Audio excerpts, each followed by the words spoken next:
Welcome to episode 29 of the Books to Last podcast. This week I'm joined by Lili from Utopia State of Mind as she shares the 5 books she would take with her when cast away to a mystery remote location. It's a really fun list and I really hope you enjoyed it as much as I enjoyed talking to her about it.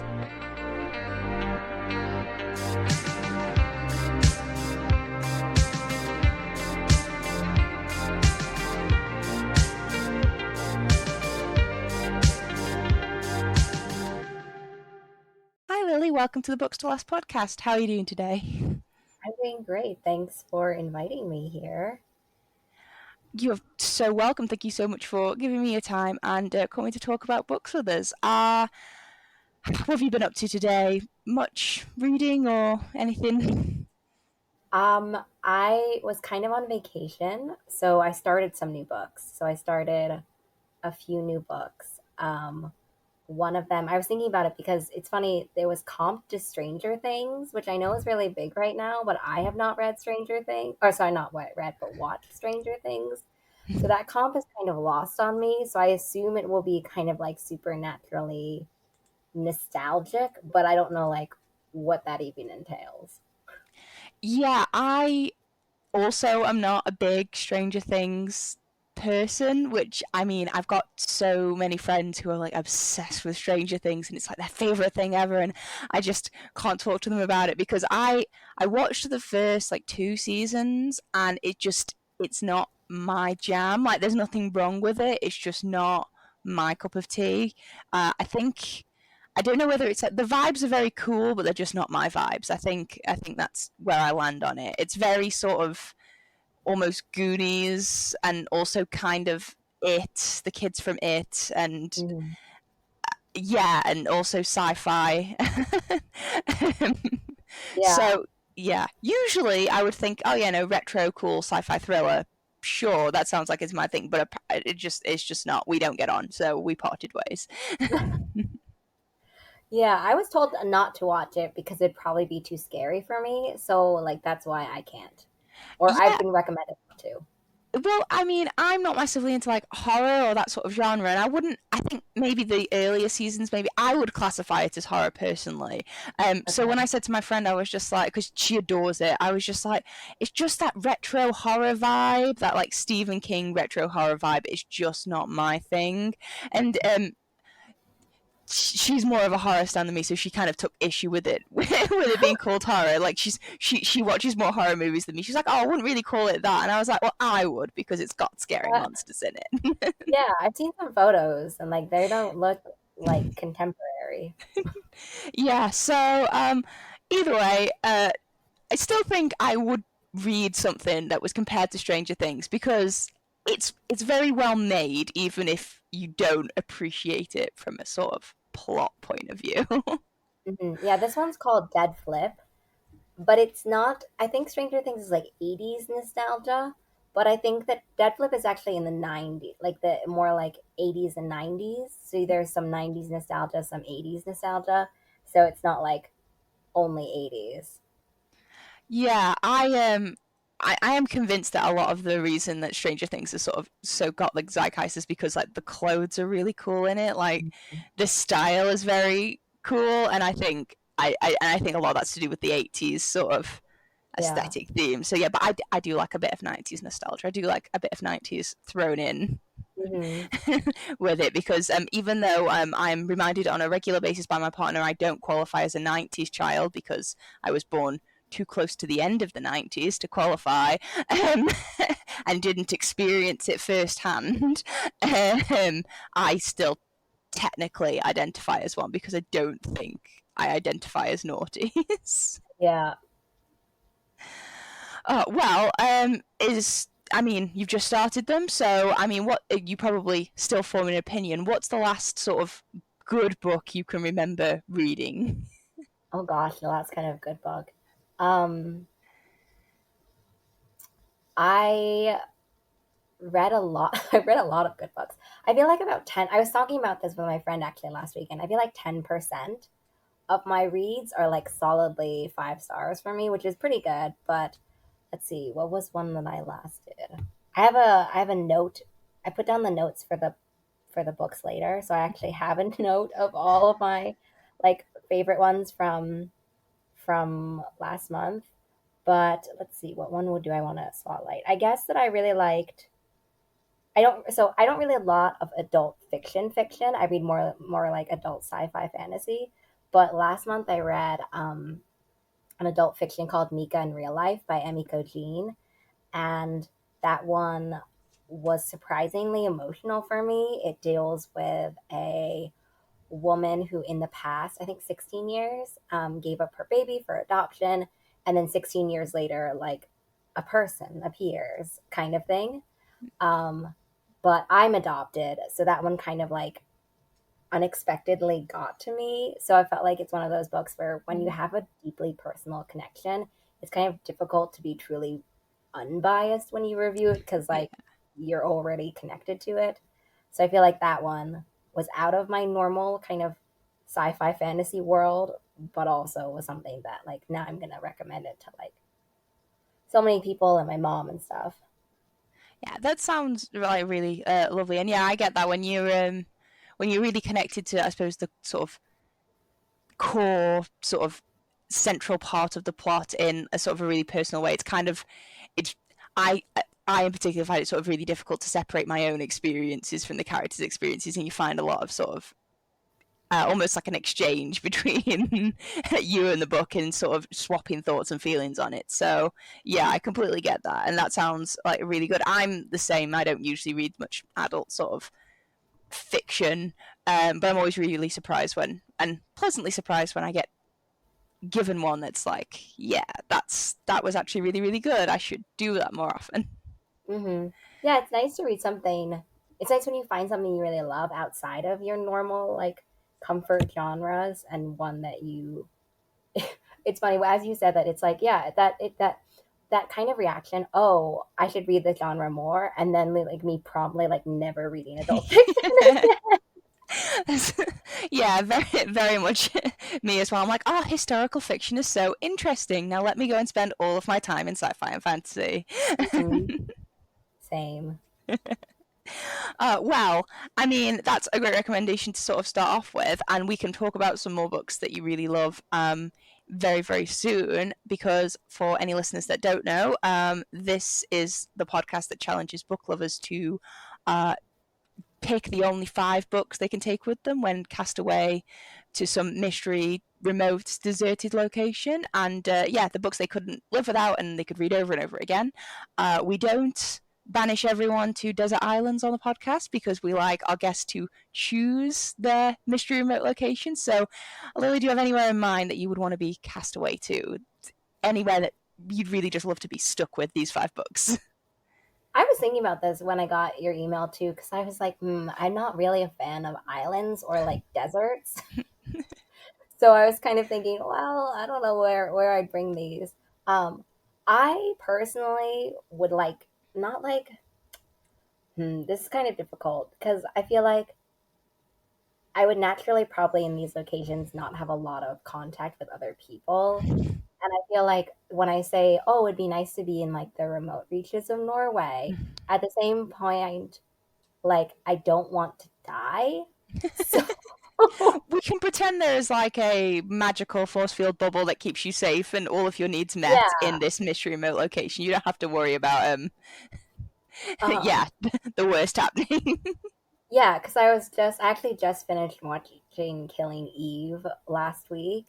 And so it'd be like, oh yeah, I'd really love to be on kind of these remote, woodsy kind of islands that well, not necessarily an island, but that kind of scenery. At the same time though, I don't want to think that they're like random assassins or like, just like people around. So I feel like that would be my ideal, but as you said, like with a force field to protect me from like anyone that could find me that I don't want to be found by. Excellent. I mean, that sounds like the ideal sort of remote location. I actually think that might be one we've not had yet. I think we haven't gone into that sort of region of the world yet. So, so already a pretty unique start. What is the first book you'd be taking with you to your magical force field fortress in the remote reaches of Norway? Yeah. So I was thinking because I was thinking about how my picks. I was thinking about you doing from like most nostalgic because of course when I thought of it, I immediately thought of like the last book that I'm obsessed with. But I think I'm gonna go with one that I read a really long time ago, The Reader by Traci Chee. It's a YA fantasy. And I think I've read this series now twice, which I rarely reread ever. So the fact that I've read it twice feels like a personal achievement to me. Um, but it is a YA fantasy about like a fantastical world where no one can read. And so in the world, the main character can read, but it's also that reading itself is kind of this metaphor for magic. And like I really love that premise that in her world, like reading and kind of the words that people can sort of use and sort of transcribe in books become kind of an art form and a magic form.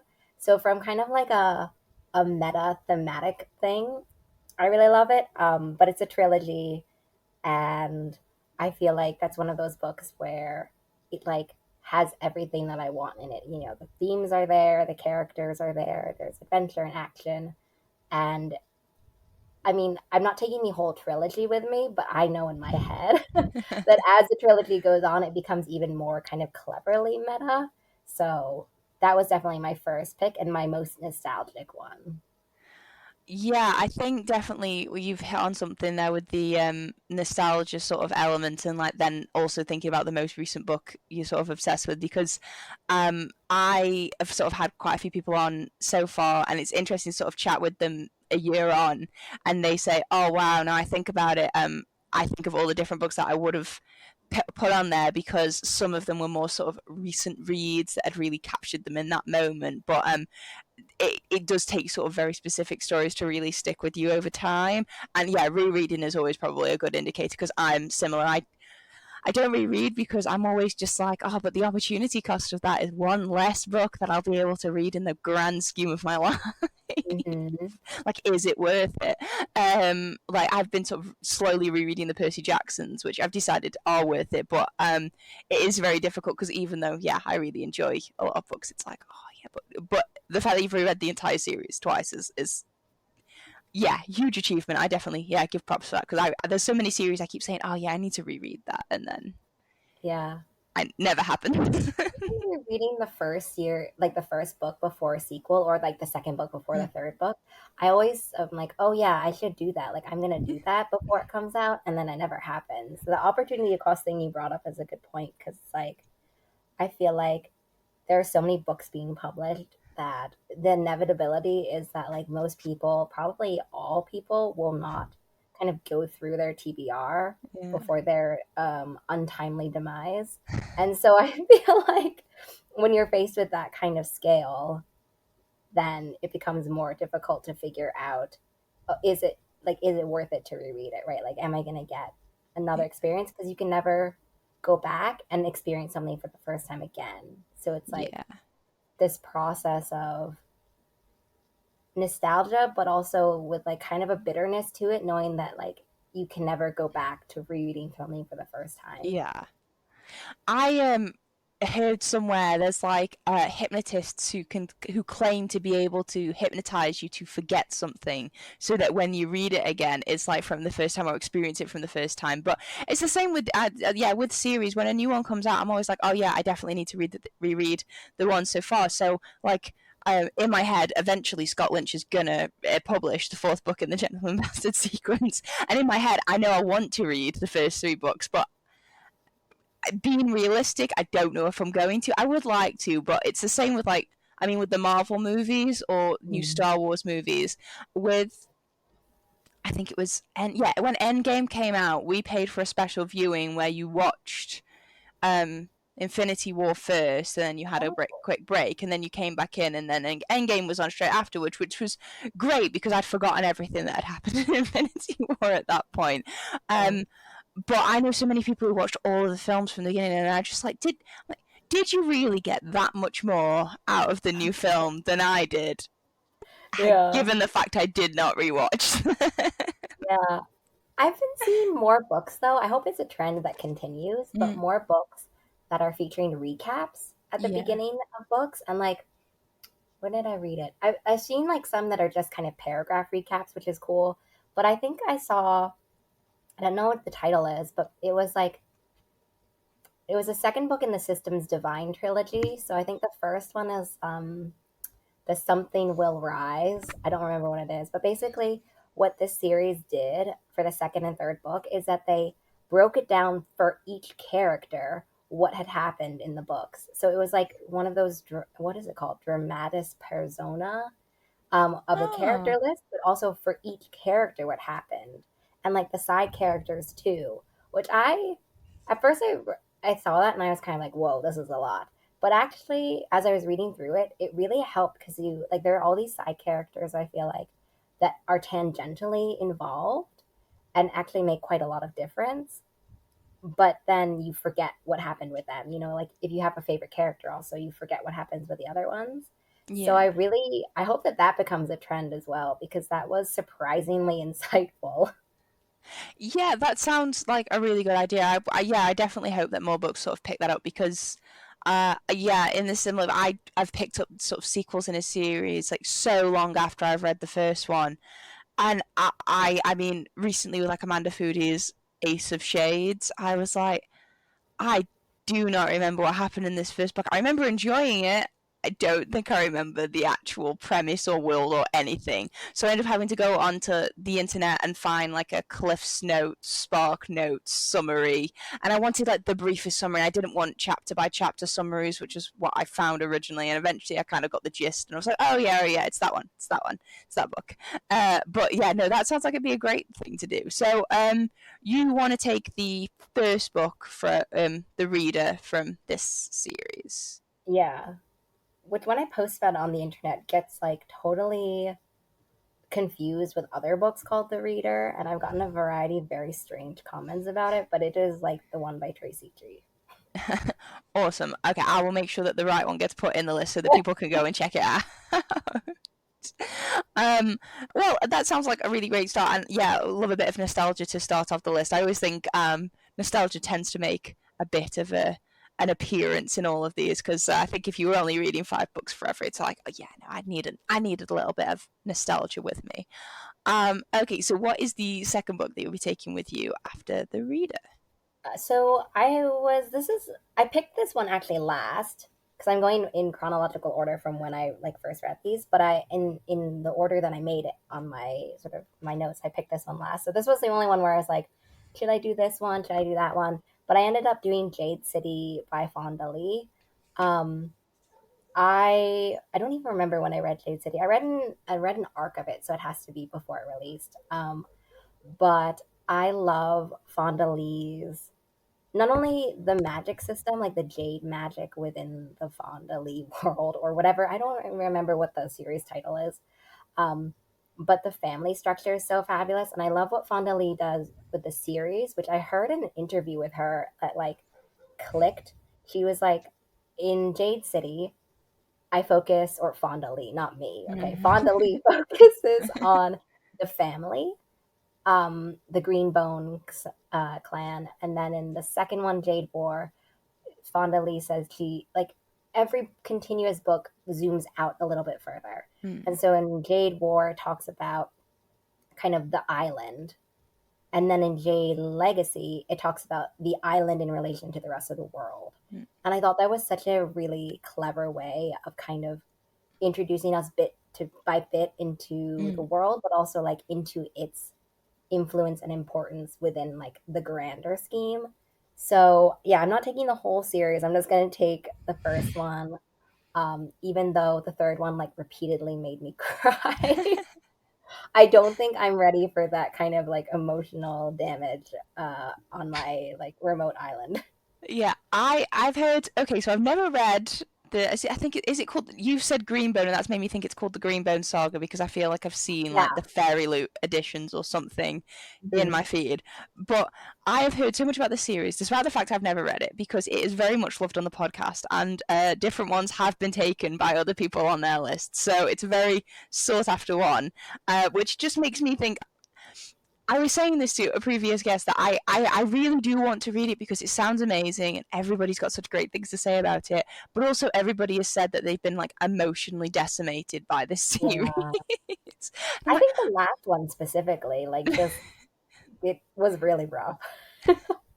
they always are, aren't they? It's like especially with sort of with all series, especially in that sort of I suppose genre like YA sort of genre, it's like they're kind of competing to see which one can hurt you the most with their finale. Hmm. Yeah. Oh, but yeah, so the first one, I actually think that might mean that like all like the first three have all been taken by different people to their different places. But yeah, much loved, and it sounds like such an interesting story with like a thing, and I've never read anything by Fonda before. I don't think. So yeah, it might be a good one to start. I need to finish all of the series that I have half finished Yeah. really before I start anymore, but I can't seem to stop myself. Yeah, it is cool that like now all of them are out because I feel like at the beginning, especially if you're not sure if you should jump in, is kind Mm. of hard when you know that there are either books ahead and that have or books that haven't been released. But at least with this one, if someone picked it up and they really liked it, they could really like read them back to back, which was probably I could like briefly contemplated rereading it before them, like more so than probably other series that I said I wanted to reread, just because there is so much in the series. But I do feel like the first one is such a good kind of one to start with, because it really ingrains like the family characters within the story, and the family obviously grows and develops and Yeah. like shrinks and grows.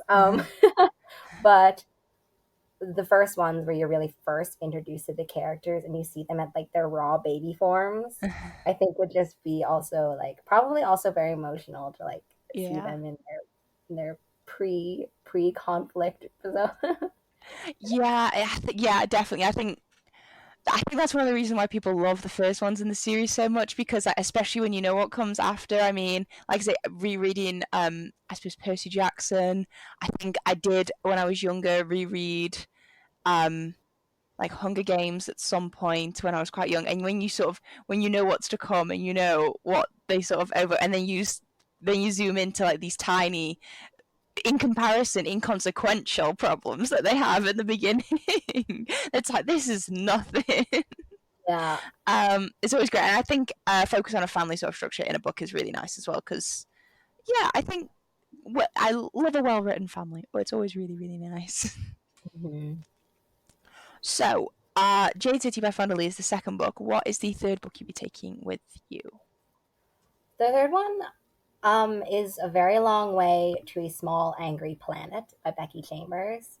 I also this is another series where I also was like I didn't know which one, not because they're sequential, but the series isn't within the same universe. This is an adult sci-fi series. The series is in the same universe, so the series the sequels are kind of not companion novels. I mean, I guess companion novels, but like they're set in the same universe. Mm. And I wanted to pick the fourth one because that's the one that's freshest. I felt like I have to pay homage to the fact that what I loved about it was like started, the seed of my Yeah. obsession began with A Very Long Way to a Small Angry Planet.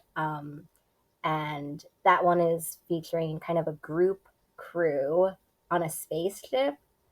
But what I've read, I don't know if I read all of Becky Chambers' books, but like I gotta say at least 75 to 80%.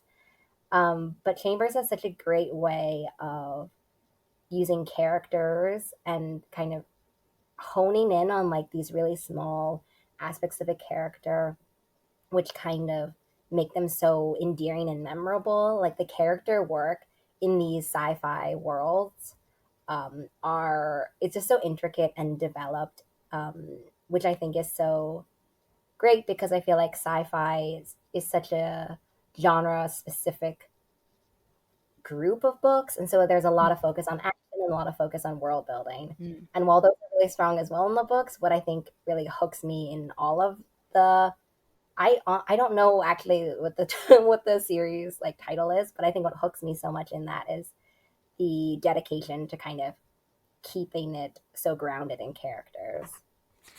Yeah, I am very much a sort of character reader. I can I mean the characters can spend the entire book sitting in the same room just talking to each other, but if I love the characters, I'll probably read it all and then maybe come back to it again and read my favorite parts. Yeah. Because yeah, characters really make it, and I think um that I this is actually quite high on my TBR because I have been recommended it. I think it may, yeah, no, it was picked by another, and they sold it so well as well, just like you have with the yeah, with the character development, because I think with sci-fi it can be quite in a different way to fantasy, although I do think fantasy has that where it can be quite a daunting genre to come into Yeah. because you have like scary fantasy like your Lord of the Rings and Game of Thrones that are huge and like really overfacing, and then you can have, I would sort of term scary sci-fi, which is quite sterile and like Dune and I mean not Star Wars, but yeah, Star Wars, and if you're so it's like it can be quite like, oh, well, I don't know if that's my thing, and I don't know if I'm that invested enough to sort of sink all of that time and energy into try and figure out something that's quite complex. But my favorite sci-fi is not that kind of sci-fi at all. It's like funny sci-fi. It's like Douglas Mhm. Adams, and I mean, I would term Guardians of the Galaxy as a sort of sci-fi kind of idea, and most of the things that follow a similar format to it, because I think it's just fun. You're in space, make it fun. Why does it have to be not fun? What, you're in space, just fly around, see cool planets, and have fun. Yeah, I think I firmly believe that there is like a sci-fi for everyone. I feel like sci-fi of all the genres, I feel like can get such a bad rap, I feel like. And actually I started this series ages ago on my TikTok, which I haven't kept up with, which basically breaks down some of my favorite sci-fi, but like never uses the word sci-fi because I think that when people see it, it can be an automatic like, oh, I'm Yeah. not gonna like this because it's sci-fi. Yeah. um but then talking about like the plot or the characters, and I feel like I definitely feel like there's a sci-fi for everyone out there, and I think that people, oh, it gets just, yeah, I actually wrote at this point like two theses or theses or whatever on sci-fi lit, like sci-fi literature. And so I feel like you can trace the gatekeeping and like trace the ways that sci-fi specifically have been Mm. so targeted towards certain demographics and like in an exclusionary fashion. Mm. And I feel like it's only now slowly kind of coming out of that, but all of those like the past kind of vibe that gives off is still Yeah. very much kind of with us still. Yeah. And so I'm hoping that the more people kind of talk about it, and talk about its approachability on various levels, that Mm. people can really find one that manages to deliver like what they want from a story. Yeah, definitely. And to be honest, I've probably made kind of unintentionally a mistake with that, because I mean, in my head, I suppose I do immediately associate sci-fi with space, but it's not always in space, because the whole point with science fiction is that it's about science but not real science. And Yeah. it's so bizarre because the book I'm currently reading at the moment is technically a sci-fi novel, and it has absolutely nothing to do with space and everything to do with made up science, and it's amazing. It's so good. It's Absinthe by Brandon P. Bellacourt, I Oh yeah, think. I've heard really good things about that one. Yeah, so I'm about halfway through and I'm really, really enjoying it. And I didn't think I expected it to be sci-fi based on the cover, which you Mhm. shouldn't judge a book by the cover, but that just wasn't the vibe. I mean, it's covered in like Art Deco sort of Yeah, very graphic. geometrics, yeah, and it's set in like an alternative version of like Chicago in the 20s and stuff. So it's like Mhm. really sort of different, but I'm just enjoying it so much because it's just great, and the characters are great, and it weaves together loads of different sort of things. I think even though it technically is probably shelved as sci-fi, I don't know. I feel like you could probably put it under a few different banners, but that's kind of the beauty of sci-fi in Yeah, that. I completely get what you mean. I mean, sci-fi does put off some people because I think it's very much classified as not for me by a yeah, lot of people, and it's like, no, it is. yeah. I think what's drawn me to sci-fi, because people have asked me actually multiple times. I think what I love about sci-fi is its ability to imagine the future, and I feel like that's what sci-fi is about. I think that we, like the whole world, well, not the whole world, but I feel like there's this conception that sci-fi is like super hard science, even if it's in space or on Earth, right? Like, and if that's on Earth, then you're talking about, spaceships, which makes sense. There's a lot of like hard science that really has to happen to get a piece of metal into the sky, I feel like. But I think that also what I love about sci-fi as a genre is that it is so dedicated to imagining what our future could be like in the worst and best possible scenarios. Like it definitely goes into the worst scenarios as well, but this like space for imagination and this space for delving into the worst and the best of humanity when confronted with their future, I think is just so uniquely sci-fi. And I just wish that more people were truly enjoying the genre for like everything it has to offer. Oh yeah, 100%. And I think I definitely agree with this sort of because so science was not my forte at school. I don't get science. I try and it doesn't work with my brain. My brain doesn't like it. I can pass a test in it, but I cannot do it. Mhm. But generally, if I get into a part of a sci-fi book where they're getting a bit technical, I just sort of go, science stuff.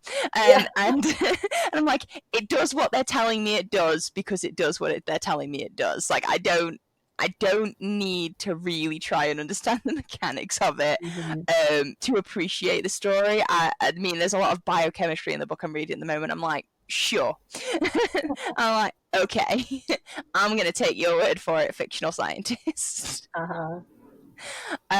So yeah, but I mean, I think people sort of need to take that approach with those things because I mean, ultimately, when you read a lot of high fantasy, like the magic does not make sense. You just sort of go magic, and then that's it. You don't need to understand why the magic works. Yeah, there's a suspension of disbelief, I think, within fantasy inherently, and people get it. They go into fantasy and they're like, of course it's not real, right? There's like a fairy, there's a unicorn. Like, I get it, it's not real. But I feel like with science fiction, some people hold up this idea that it has to be so ingrained in, yeah, the math and the numbers and the actual science that they kind of take away from it what it's trying to say. And the Yeah, fact that a lot of language or a lot of concepts in these fictional science fiction worlds don't exist here, and so you can't like hold that quote unquote science to the same standards as we know of today, and like that's the point. Like there's this, some people just are not like suspending their disbelief, I feel like, in a way that they will for other things. yeah, definitely. I listened to a Good Read, the podcast thingy, and somebody on it, they were discussing The Heart of the Dog, which is sort of like an old sci-fi book where a scientist puts a dog's heart into a human's body, and then like it's a very short story, and then like chaos ensues. But like one of the criticisms one of the guests gave it was just like this wouldn't work, and we're just like, well, obviously it wouldn't work. It was like that's so not the point. It's commentary on society.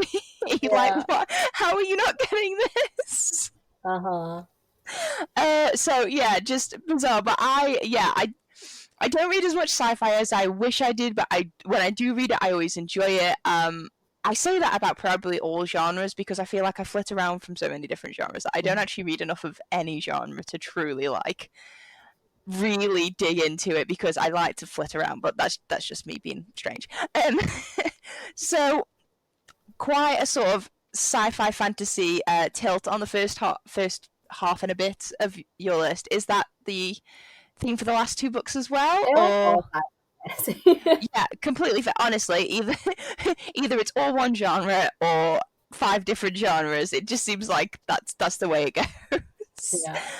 So what's the fourth book that you'd be taking with you in your sci-fi and fantasy? I mean, you're going to a sci-fi fantasy location, so it makes sense.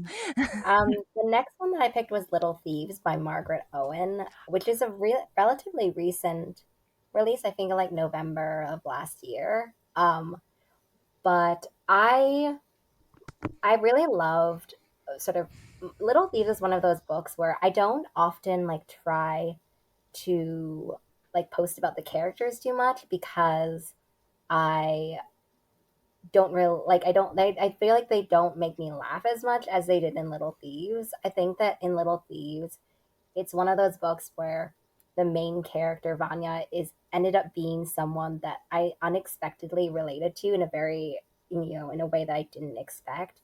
Um, but it's just a story. It's a retelling of the Goose Girl, actually, but like from the other. In the Goose Girl, I think there's this princess, and then there's the servant, and then they kind of they don't body Yeah. switch, but they switch roles, right? Yeah.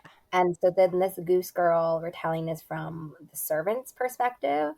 So it's like that I really liked as well. But then it goes on to the fact that Vanya is cursed. Um, and then she like the way that it curses her, then she kind of is like sprouting jewels um from her skin, really, which is like a problem. Um but I mean, there's just so many things that I love in Little Thieves. Like there's some gods that kind of come into it, gods within the world. There's a kind of found family dynamic, which is a favorite of mine always. But I think that Vanya, like Margaret Owen, is such a witty kind of tinge of dark humor, sarcasm, like guarded kind of characters. And I feel like I got that vibe from the previous series. Is that the Merciful Crow? Yeah, the Merciful Yes. Crow. But I felt like in Little Thieves, Vanya like ups it and just kind of became one of those heroines where it's like, if I was, if I needed a team for any reason, Vanya. Like if I need to plan a heist, if I need to do basically anything, like that's who I want with me.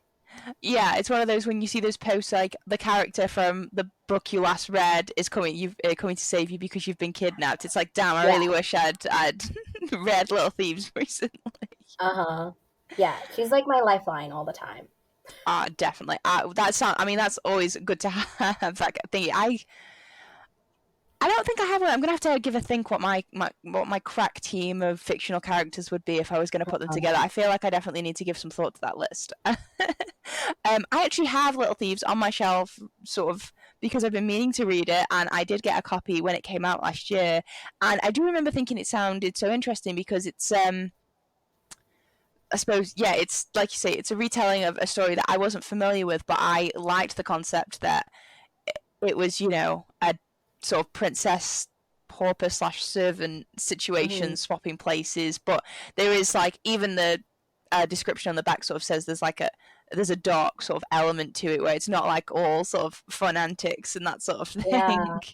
No, because I think you get a lot of these things where like I think that one of the things that I love about Little Thieves, which is a smaller element, certainly it's not like the biggest element, but it's so crucial to the book and it deals with that relationship between the princess and the servant. Because I feel like you get all these books that kind of, one road is that the princess and the servant have a good relationship, but like that's not the case for a lot of books. And also, maybe I would dare say, like, not maybe the most realistic in terms of, how it works. And so what I loved in Little Thieves is that Margaret Owen delves into that hard, like into the fact that titles and corruption and kind of this idea of there not being justice for certain groups of people, and like very often it is kind of those servant groups of people, and like really delving into the motivations of the servant within the Goose Girl story and their relationship, which I feel like, well, I haven't read the Goose Girl, like the original one, Mm. but I feel like in these you see a lot of these kind of body doubles or a lot of these stories with sort of them and their servants or whatever that don't often really address those kinds of differences in privilege and differences in power. And Yeah. I do feel like Little Thieves, one of the ways it excels is that it very much handles that in a way that feels satisfying and never is just like, oh, like you're a real, like you're a good person. Like people are more complicated than that. And I feel like Margaret Owen is very good at giving complex people the chance to shine badly and also well. Yeah, I definitely the sort of servant master relationship is definitely one that's like it's so easy to do really poorly and then also not address how poorly it's been done. Yeah. I find that in a lot of books where it's just like either they paint the servant as sort of are thrilled to be where they are, and they couldn't possibly, so you're not supposed to feel bad for them because they're happy with their life as it is. And I don't know, it just is always sort of because it all, in a fantasy element, it's what it is, but it all leads into, the very real world element of sort of classism and, hierarchy of social structure and that sort of thing. And like, class is a huge problem where I live in the UK, where just like everything in your life eventually comes back to where you were born and how much money you were born with.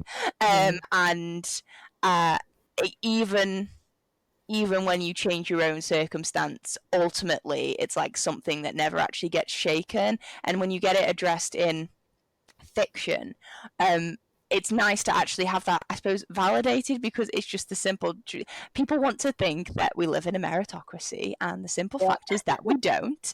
And and it doesn't matter how much you keep saying it, it doesn't make it true.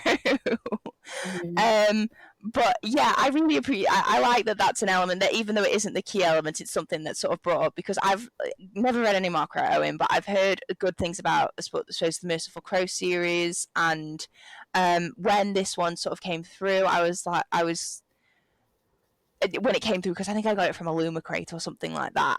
I think I was like, oh, I do want to try this author out, and I do really like this idea, because it's kind of like a dark fairy tale retelling thing, and I love a dark fairy tale retelling. You gotta love a good and I like how it's also a niche fairy tale, because don't get me wrong, I love Beauty and the Beast, but I don't need to read any more dark retellings of Beauty and the Beast. Like, there are a lot, and there's lots of good ones, but we can go with other fairy tales. Other fairy tales exist. Yeah, I'm as well kind of reaching my threshold for a certain fairy tales where I'm kind of like, I want to see something different. Like, either I like seeing something different, or some like a completely different perspective, right? Like, if you're gonna give me Pride and Prejudice retold, you gotta give me something more than just Pride and Prejudice retold, right? There's just too much retellings of certain things that don't bring an added aspect, right? I feel like that's so central to retelling, the idea and the opportunity to present a new light, or like present a new character in a different way, or a new setting, or a new kind of subtext within the original. And I feel like if you're not doing that in a retelling, then I don't know. What are you bringing to the story? Yeah, then like I could just read Pride and Prejudice again. Yeah, it was done well the first time. I my absolute Achilles heel is like any retelling of Pride and Prejudice, but in a different culture. That's like my absolute, like, if it's literally like any retelling of Pride and Prejudice, just set either in a different country or a different culture, or maybe a different time period I've not had yet. And yeah, but I've read some truly awful retellings of like a lot of really good books, and some really good ones. So yeah, it's bringing that extra element to a story that ultimately was fine to begin with. But yeah, it's nice to have different stories. So like the Goose Girl, for example, I'd love it if people gave a crack at different Shakespeare plays. Romeo and Juliet is great, but like he wrote like 40 plays, and some of them are also really good. So like maybe maybe have a crack at one of them. Definitely, I agree about Romeo and Juliet. That's another one, which is like, and I feel like I feel like also with Romeo and Juliet specifically as well, I feel like a lot of the descriptions I read now are books. Well, they'll be like, oh, it's like Romeo and Juliet. And it's like, no, star-crossed lovers, like people who are attracted to each other from different, families that won't allow them to be together. Like, Shakespeare didn't invent that. And so not every like star-crossed lover book is a Romeo and Juliet retelling. That's just not true. And so these retellings, or like these comps of retellings, end up then starting to be not so helpful if they're not like a true interrogation of the actual work. Yeah, definitely. I have I think in my mind, for it to sort of be qualified as a specific retelling of a specific story, there is sort of, you've got to go to that story, and there are key integral scenes and moments that Mm-hmm. form the basis of the story. Like, I would argue for something to be an actual Romeo and Juliet retelling, they should both die in the end, because that is the whole point of the play. um, for it to actually qualify. And the same with, like, I feel very strongly about a lot of the Pride and Prejudice ones. It's like, look, you can have like an enemies to lovers thing, but unless you have these specific points in the plot that replicate the ones in Pride and Prejudice, it's not Pride and Prejudice, because it's not. Like, it has to have those, specific insults, rejections, eventual changes, character arcs. Like, they have to exist for it to qualify. And yeah, I definitely agree with yeah, and like I say, Romeo and Juliet, I just feel like one of the key points is that they both die, and if they don't both die, then I mean, what are we even here for? There's just something else. Yeah, then it just becomes two people who are in love that eventually work it out. Yeah. It's two people whose families don't like each other who eventually sort stuff out. It's like, that's just what, no. Um, um but yeah, so Little Thieves, a sort of dark fantasy fairy tale retelling of a fairy tale we've not seen much before by Margaret Owen. What is the fifth and final book that you will be taking with you to your remote location? Yeah, so this is my most recent favorite. It's not out yet, but it is 100% Babel by R. Kwong. I I need to read this I book. I love that can't. book I'm so so much. sad. It has become like a facet of myself. I cannot like count how many I read it not in one go, but I read it and like but I cannot count how many minutes I've spent now in my life obsessing over it afterwards and like creating content, like talking about how much I love it. Like it is The Poppy War was one of those series where like it was so deeply ingrained into like my reader journey, Mm. right? Like who I was when I first discovered, like read the arc of the Poppy War and like who I've, been at every step of the way. Like my blurbs are in the paperback editions of the US ones. Like I severely love that book. Oh my gosh! You're an actual Um, celebrity. Oh my god. I love the Poppy War as well. I have yet to be brave enough to finish reading the series. I have them both. I can't wait to, but I'm so scared because the first one yeah. gave me nightmares. It, like the first one was hard, and we've just been talking about how series get harder towards the end, and I'm like, I don't know what else there is left to hurt. I know, but there is. I don't know how else to describe it. There is. Yeah, I'm definitely going to finish it. And I literally, every time someone talks about how amazing Babel is on the internet, I pre order another version of the book. I know. I have four coming. I have a lot coming. I just love this book so much. It is like I was talking to someone about it afterwards. We'd both finished Babel and we were like, we really loved it. And someone asked me, "Oh, do you love it more than the Poppy War?" And I was like, "Well, first of all, that's that. How dare you? And second of all, um, the I felt like one of the reasons why I love Babel so much is it's talking so much about elitism within Mm. academia, which is someone who like was a literature major, I feel like, and also decided not to pursue academia for similar reasons. I mean, not similar reasons, right? I am not in this fantastical silver working world, but Or you it are, but you've got to keep it a secret. I know, right? I'm secretly in Babel, actually. um, so yeah, someone who did that, it's talking about dark academia in a really meaningful way, which I feel like dark academia, kind of what we were talking about earlier, is one of those labels that gets slapped on a lot of things now that actually don't really qualify, but Babel does. Um, and it so beautifully talks about this like elitism within academia and like this distance that people have when they're scholars, but they don't have to face any consequences for what they publish or like what they Mm. say, right? And also, um, Robin's journey, like as an Asian person, like Robin's journey within Babel as well was so personal to me. And I feel like while the Poppy War has action, it has intrigue, it has so many beautiful character dynamics as well. Mm. That is very much a world that does not feel remotely similar to my world, even though Mm. some of it is based on like historical Yeah. aspects. But Babel is like a world almost through a bit of fog, you know, like our world, where there are so many echoes of things that you'll hear people say on the streets or that you're here, you know, in the university, Mhm. but just with like silver fog all over it, right? And it's just, it's gripping in a way because of the realism, even in the fantasy, in a way that like the Poppy War isn't, but because it like isn't meant to be. You know what I Yeah. mean?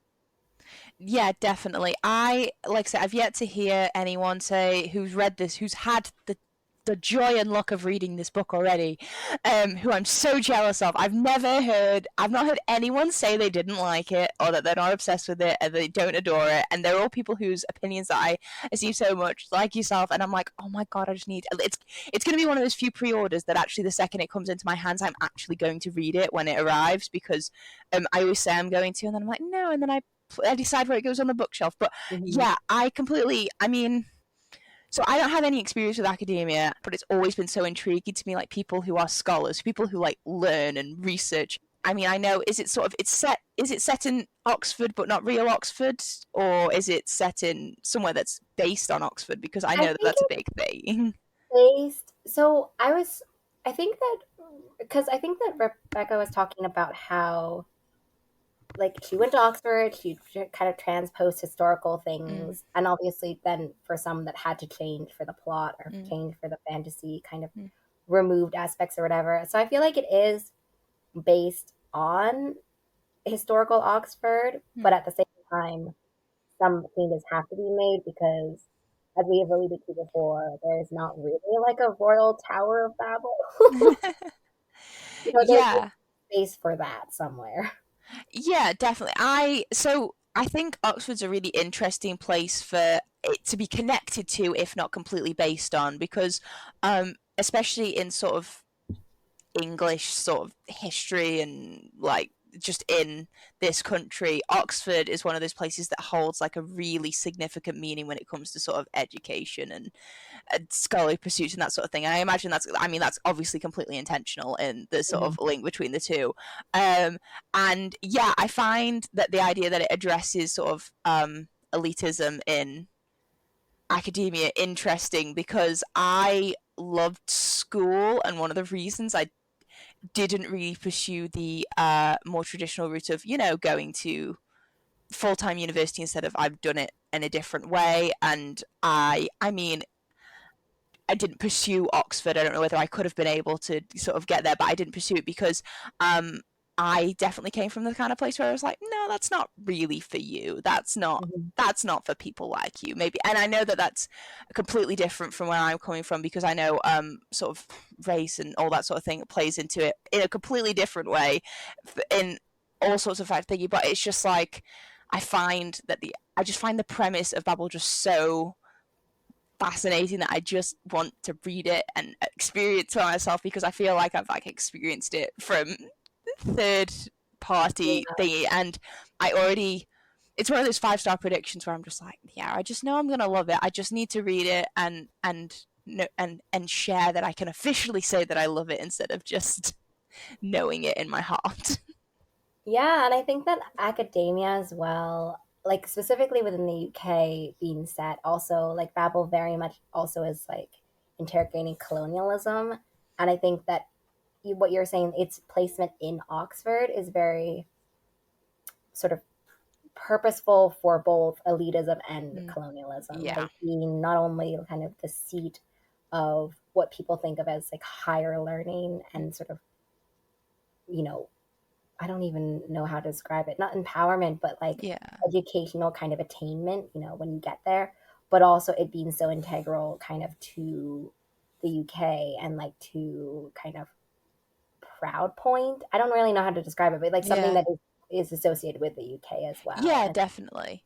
I yeah, I God, the number of times I've tried to sort of have any kind of discussion with a lot of people sort of from this country and that sort of thing about colonialism and the history of the British quote unquote empire and all of that sort of stuff. It's just it's I actually in a very recent recording I actually said like in English schools in history, we learn about the Battle of Hastings in 1066 and sort of the first quote unquote British king who's actually French. And then we literally skip like 900 years and go straight to World War One. And it's like, are you not going to teach anyone about what we did for the 900 years in between 1066? Yeah, it's just like 3 dots. Dot, dot, dot. Yeah, it's literally just like, are we not going to touch anything in between? And it's just like the complete omission of it from what, because the majority of people who live here do not understand it or really have any sort of knowledge of it, and what knowledge they do have is almost presented as like a good thing. Like my grandparents in this country, and I'm not tarring all grandparents with the same brush, but a lot of grandparents that I'm aware of kind of not outwardly say it with pride, but it's like, oh well, the UK used to sort of, I don't know, run most of the world. I'm like, that is not normal. Does it not occur to you that a country as small as ours should not have done that? Like, their ability to do that cannot be steeped in anything good. Do you not see? Like, I don't understand how you can possibly think what.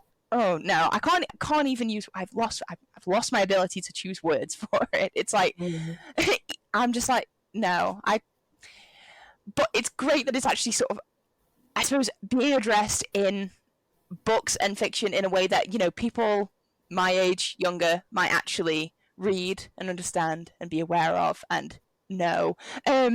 Because, I recently read Brandon Sanderson's Skyward series, and the way they talk about, like, the humans and their place in the universe in that particular sort of sci-fi, because they're generally disliked throughout the universe because they basically tried to take it over, and no one trusts them because they did that, and they're all like, but we don't even remember the humans who did that, why are you not trusting us? And it's like, can you blame them? Do you not? And it's just like, I was reading that with like I was like, yeah, I understand what's sort of being mentioned here. I completely understand, like, everything that's going on in the subtext of this this very made up sci-fi world, and it's just like always interesting and good to be addressed, and I just want to read Babel so badly, and it makes me sad that I haven't. It's coming soon though, right? I think it's so soon. Right? I think so, yeah. It's like she's been doing a countdown on her Instagram, so I'm excited. And I do think, am I right in thinking The Poppy War was her debut? Yeah. Yeah, so I remember being really excited when I finished The Poppy War, loved it so much. It was just so amazing and just so well written that I was like, and this is a debut. It was the same way I sort of felt after The Seven Deaths of Evelyn Hardcastle by Stuart Turton, because I was like, this masterpiece has no right being someone's debut novel. This can't be your first foray into publishing. It's just how can that much talent? And it always makes me so excited when I read a book like that. I'm like, and this is their first book. What can they do now? What comes next? What comes after this? And sometimes it's not always as good, and that's completely fine. Like, people don't have to churn out like masterpieces every single time for them to be qualified as a good writer.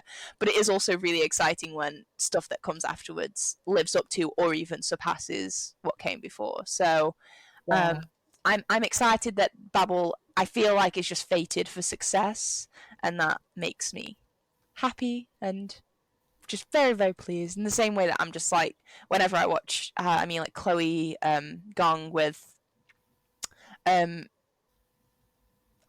these violent delights. I was like, is it these violent ends? Our violent delights? Our violent ends. Yeah, I was like, violent is in there, ends and violent is in there. delights. I was like, that series. I was just like, when I saw how well it went off, and obviously, like, she's just so talented. I was like, I can't wait till she brings out more stuff, and it's just as good, and it's just great. So yeah, Lady Fortune is like fantastic. Yeah, I think I have that on pre-order as well, which is saying something considering I'm yet to read these Violent Delights. I own both of them. I own both, but it's in the same way with Babel. It's like it was one of those I pre-ordered them, and then I was like, I'm gonna read them, and then I didn't, and then I still know I'm gonna enjoy them. Mhm. I still read I read the quotes people post on Instagram, like they post like the quotes from the book as if I've read the book, and I'm like, yeah, that's amazing. I know these. Like, how I remember that. That was so great. It's like I was like never claimed to read the book, but also I feel I take equal delight in all of the content about it. So yeah, I mean, it's an amazing end to the series, and also a great. I think by the time this episode comes out, Babel should definitely be with people, so it won't be too heartbreaking for people who haven't read it yet. That's too cruel.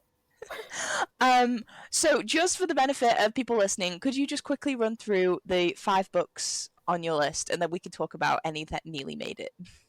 Yeah, so I'll just go from the top of my list this time because I talked about them already. So it's Babel by R.F. Kuang, The Reader by Traci Chee, Little Thieves by Margaret Owen, A Long Way to a Small Angry Planet by Becky Chambers, and Jade City by Fonda Lee. Amazing. Really great. Just a great list of books. Just awesome. And most of them are already like on my shelves ready to read, so I feel like I now have like no excuse not to pick them. It just reinforces the fact which books nearly made it but didn't quite beat out the ones you have here. Yeah, so these were super close. I had two that were kind of close. I'm sure that if I had thought about this for like days and days, I would have had more that are really close. But I knew that this was going to be really hard, so I tried to only like give myself a time limit to prepare, um, so that the existential dread didn't like continue forever. Um, so Yeah, the nothing first one, focuses. Sorry, I was just nothing oh, focuses the mind like a deadline. yeah, exactly. I was like, I have to do this in this time limit because otherwise I could sit forever and be like, oh, what about this one or this one or this one? But the two ones that were honorable mentions were The Gilded Wolves by Roshani Chokshi, and The Cartographers by Peng Shepherd, which are Amazing. two Yeah. very. The Gilded Walls is another one that I have on my shelf behind me, and again, sounds awesome, but and it's got gorgeous deckled edges and everything. Really, I have no Yeah, excuse. I they're really none. beautiful books, like really beautiful covers, and like it's definitely one of perfect for like Y fantasy fans of group heists or like group Yeah. crew and also heists and like found family. I feel like those three kind of, I don't know if you would call them tropes, but those three elements so beautifully describe the Gilded Wolves. And the Cartographer is actually adult fantasy, but I was telling some people it's like it's adult fantasy, but so much of it feels more like adult fiction because it's set in our contemporary Mm. world. So it's not one of those ones where it's a secondary world. But it is like perfect for people who love maps, which There is, are those people exist. Yes. yeah, it's like a niche group, but it's so perfect for people who love maps and kind of the idea of what it represents. And there's a lot of mystery. It's also super character focused as well. And it's definitely different than Pang Shepard's earlier one, which I think is the Book of M, which was like a sci fi dystopian one, kind of post apocalyptic Mm. vibe. But this one is kind of set in our world around our time frame too, and kind of deals with a group of family friends, like family slash family friends who have a lot of secrets that like have not come out yet. They will. They just haven't come out yet. Sounds intriguing, and I can't say I've given a lot of thought to my feelings on maps, but I will, and I will take it into consideration. I don't dislike maps. I think that's probably where I'm at. I don't have an aversion to them. I actually think I remember now why I bought the Gilded Wolves and why it ended up on my TBR. I think I read someone who was just wrote a very petty, not very positive review of it. Basically dissing it by comparing it to Six of Crows. And I think Yeah. I remember just thinking, well, you've just sold me on it. So that's just, that was the Mm-hmm. wrong track to go on. I'm going to buy it out of spite just for you, stranger on the internet. Uh-huh. Definitely. Yeah, and I did. So, So it worked. yeah. It's like, you know what? Good reviews and bad reviews, they both do the job. Sometimes a good bad review will get you better than like a bad good review. Yeah, there are. I think there are several books that I've probably like added to my TBR or even bought simply out of spite for somebody who wrote a unhelpful and unconstructive review. Mhm. Um, so yeah, that's. I feel like that's how they get thinking. But I have since I think since then I've read. I think I like adore Six of Crows, so there's absolutely no reason not to think it. And I love a heist. I love a good heist. I, Mhm. a bad heist upsets me. I recently watched Solo for the first time, and we got to the end of it, and we're just like, "What? No, it was just a bad heist movie the whole time. We thought it was something else, and then we realized at the end it was a bad heist movie, not a good sci-fi movie. We were disappointed." Yeah, I love heists too, but yeah, you're right. They have to like get it right. The Yeah. stakes have to be there. There has to be enough, betrayal, manipulation kind of things. Yeah. It has to feel like it's earned at the end. Yeah, definitely. And I like the ones that don't like. I like a bit of suspense, but I also like to be put out of my misery fairly quickly because, like, if I have to spend 3 chapters thinking that it's all gone wrong, and Mhm. it's all just gone the way it shouldn't, it kind of gives me gives me such like extreme discomfort that I come out of it just a changed person, and I have to take a break. Yeah. And on this one as well, it's three. There are heists in every book in the Mm. trilogy. Because I feel like sometimes a heist will go on forever. That would be Yeah. painful, honestly, if a heist went on for 3 books. But there are different ones in it. Yeah, I think that's definitely a good way to go with if you're gonna go with something like a heist crew for a series. I do like the idea of different aims with each one because I suppose with Six of Crows the first one was the heist and then the second was really the fallout. It wasn't Mhm. also a heist. There was more like yeah, it was just repairing the mess from the first one. Yeah. But I mean, two great honorable mentions and just a really great list. If anyone wanted to check out more of the books you love and more of your recommendations and reviews and that sort of thing, where might they be able to come and find you? Where could they find me? Well, they can find me almost anywhere. The primary place I think for like the book reviews is the blog. So the blog for like Utopia State of Mind. But then there's I like to think of it as like varying kind of things that I do on social media. Um, the Very TikTok ones have been really nice because it's super short, and I try to keep everything under a minute. Whereas like my YouTube ones where I'll do wrap ups is like stretched to 20 or 30 minutes because I can't stop talking about a book.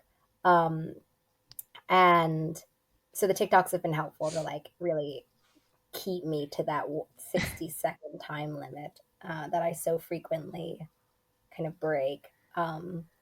So that's been fun. And then I think Instagram has just been somewhere where I just like post things that I like. I don't. It's turned into less of those like aesthetic board things and more of just kind of like this is what I'm reading now and this is what I like. It's like every 4 pictures, it's like picture, picture, picture, babble, picture, picture, picture, babble. That's so if you love Babel, like that's certainly where to find the photos of Babel. your Instagram is a very beautiful place, and I definitely like. I love your account, and I definitely think that like Instagram, Bookstagram in particular, has gone through a bit of a transformation where people are actually kind of more focused on what they're trying to say in the content instead of like really perfect, amazing sort of which Hmm. which are great, but like nothing kind of makes me. It catches my attention a little bit more when it just feels like books are actually out in the world, like books in the wild, people actually like reading them, Hmm. not displaying them. It's always Yeah, good. I Um, agree. so yeah, I definitely recommend you go check out Lili at Utopia State of Mind everywhere, and yeah, very versatile content coming from you on all different platforms. Always, yeah, I don't think I could summarize any book that I really any book for about a minute. I should probably work on being more concise. It's hard. For my mid-year wrap up, I tried to do one sentence, and that was like really hard. To do what you loved about a book in one sentence. I did it, but like it was kind of quite painful. Um, but it's out there. Yeah, I'm like that with like Amazon reviews when they're like, "What's the title of your review?" I'm like, "It's the book review. It's a book review. I can't give you a Uh, title that summarizes the book. Why did you ask me to write a book review if you were going to ask for a title?" uh-huh. Uh, Definitely. so yeah, definitely go check out all those places if you want to go. If you want to follow the podcast, we are now on YouTube, and we're also where all the podcasts are found, so you can subscribe and get them in your feed. And yeah, follow the podcast at Bookslap. Try again at BooksToLastPod on Instagram and Twitter. I'm definitely more active on Instagram than Twitter these days because I don't like Twitter. I don't think I ever really did, but recently I have grown to dislike it more, so I don't actually spend very much time there anymore. Yeah, for me it's like 5 minutes of 5 minute chunks, and then I Yeah. have to like step away and come back Yeah. in like a couple hours. Yeah, I can't scroll Twitter anymore. It's too much. This is too Hmm. much. So yeah, Lily, thank you so much for your time. I've so loved talking about your list of books. It's been amazing. Listeners, thank you so much for listening, and until next time, bye for now.